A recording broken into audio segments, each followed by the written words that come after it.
দেশের আইন শৃঙ্খলা পরিস্থিতির অবনতি এবং অপরাধীদের জন্য সুযোগ সৃষ্টি করার ফলে সংঘর্ষ বৃদ্ধি পাচ্ছে। এজন্য জনগণের সচেতনতা ও একত্রে কাজ করার প্রয়োজনীয়তা অত্যন্ত জরুরি। যদি আমরা আমাদের ভেদাভেদ ভুলে একত্রে কাজ করি তবে দেশের নিরাপত্তা ও শান্তি রক্ষা করা সম্ভব হবে। এই ক্ষেত্রে সংগঠন ও ঐক্যের গুরুত্ব অত্যন্ত বেশি। পুলিশ, র্যাব এবং অন্যান্য নিরাপত্তা বাহিনীর কার্যক্রম দেশের স্থিতিশীলতার জন্য অত্যন্ত গুরুত্বপূর্ণ। তাদের কার্যক্রমের মাধ্যমে আমরা নিরাপত্তা পরিস্থিতি আরও উন্নত করতে পারি।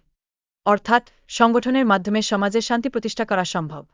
অপরাধীদের বিরুদ্ধে কঠোর ব্যবস্থা গ্রহণের মাধ্যমে আমাদের আইন শৃঙ্খলা রক্ষা করতে হবে।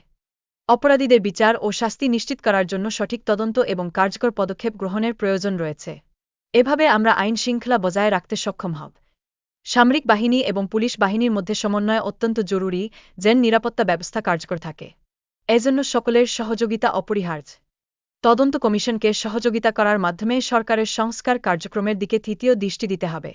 এটি নির্বাচনের সুষ্ঠুতা নিশ্চিত করবে।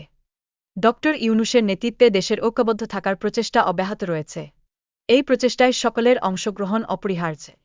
মতের বিরোধ থাকা সত্ত্বেও দেশ ও জাতির স্বার্থে একত্রে কাজ করার গুরুত্ব আমাদের মনে রাখতে হবে। এটি দেশের উন্নতির জন্য অত্যন্ত প্রয়োজনীয়। দেশের শান্তি বজায় রাখতে সকলের একত্রে কাজ করা অপরিহার্য। মারামারি কাটাকাটির পরিবর্তে সহযোগিতার মাধ্যমে উন্নয়ন সম্ভব।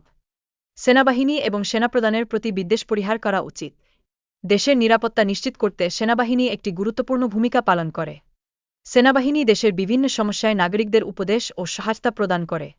সহযোগিতা ও পরামর্শের মাধ্যমে আমরা আমাদের দেশকে এগিয়ে নিয়ে যেতে পারি।